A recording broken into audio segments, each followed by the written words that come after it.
അഭിലാഷ്, ഒരുപാട് തവണ ആ ലോറിയുമായി അർജുൻ സഞ്ചരിച്ച വഴിയിലൂടെ അവസാന യാത്രയാണ്. 72 ദിവസത്തെ അനിശ്ചിതത്വത്തിനൊടുവിൽ അർജുൻ എന്ന സമസ്യ ഇവിടെ പര്യവസാനിക്കുകയാണ്. അവസാനത്തെ യാത്ര കോഴിക്കോട് കണ്ണാടിക്കലെ വീട്ടിലേക്ക് വന്നുകൊണ്ടേയിരിക്കുകയാണ്. ദുഃഖം തളം കെട്ടി നിൽക്കുകയാണ് ആ വീടിന്റെ പരിസരത്ത്. നമുക്ക് ദൃശ്യങ്ങളിൽ കാണാം. ഇപ്പോൾ എവിടെ എത്തി അഭിലാഷ്?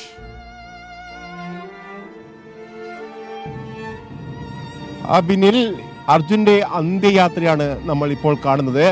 മുന്നിലുള്ള ആംബുലൻസിൽ കാർവാറിൽ നിന്നും അതിവേഗതയിലാണ് ഈ വാഹനം ഈ കോഴിക്കോട്ടേക്ക് വരുന്നത്.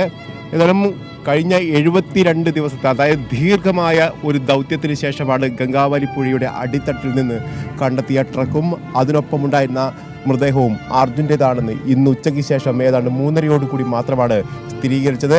അതിനുശേഷം തന്നെ അർജുൻ്റെ ബന്ധുക്കളായ ജിതിനെയും അതോടൊപ്പം തന്നെ അഭിജിത്തിനെയും വിവരമറിയിച്ചു. ഇവർ അങ്കോള പോലീസ് സ്റ്റേഷനിലെത്തി അവിടെ നിന്നും നേരത്തെ രജിസ്റ്റർ ചെയ്ത FIR അതുമായി ബന്ധപ്പെട്ട നടപടിക്രമങ്ങൾ പൂർത്തീകരിച്ചതിന് ശേഷമാണ് ഇവർ കാർവാറിലെ ആശുപത്രിയിലേക്ക് എത്തിയത്. അപ്പോൾ തന്നെ സതീഷ് സെയ്ലി MLA അടക്കമുള്ള ആളുകൾ അവിടെ ഉണ്ടായിരുന്നു. ഇവരെത്തിയതിന് പിന്നാലെ 6:30 കൂടി തന്നെ മൃതദേഹം ഇവർക്ക് കൈമാറി. ഏതായാലും അതിനുശേഷമാണ് ഇപ്പോൾ ഈ മൃതദേഹവും വഹിച്ചുള്ള ഈ യാത്ര ഷിരൂരിൽ ടോൾ പ്ലാസ പിന്നിട്ട് ഇപ്പോൾ മുന്നോട്ട് കുതിക്കുകയാണ്. ഏതാണ്ട് 6 മണിയോട് കൂടി തന്നെ കോഴിക്കോട്ടേക്ക് എത്തിക്കാൻ കഴിയുമെന്നാണ് നമ്മൾ കരുതുന്നത്. അതിനുശേഷമായിരിക്കും വീട്ടിലെ ഈ ചടങ്ങുകളും അതോടൊപ്പം തന്നെ മറ്റ് കാര്യങ്ങളൊക്കെ. ഏതായാലും കഴിഞ്ഞ 72 ദിവസത്തെ ഈ തെരച്ചിലിന് ശേഷമാണ് ഈ ഡ്രഡ്ജർ പരിശോധനയിൽ തെരച്ചിലാണ് കഴിഞ്ഞ ദിവസം ഈ അർജുൻ്റെ മൃതദേഹവും അതോടൊപ്പം തന്നെ ട്രക്കും ഗംഗാവലി പുഴയുടെ അടിത്തട്ടിൽ നിന്ന് കണ്ടെത്താൻ കഴിഞ്ഞത്.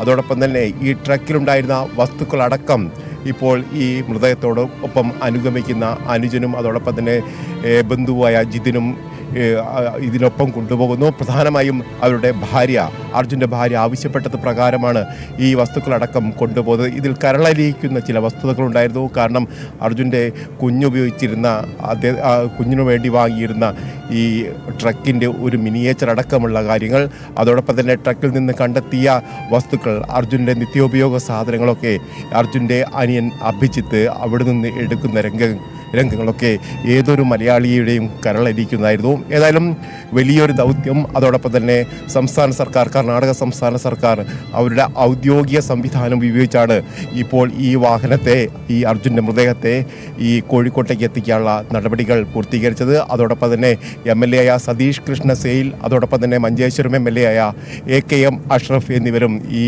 വാഹനത്തെ അനുഗമിക്കുന്നുണ്ട്. ഇവർ രണ്ടുപേരും നാളെ കോഴിക്കോട്ടെ അർജുൻ്റെ വീട്ടിലേക്ക് എത്തിച്ചേരും.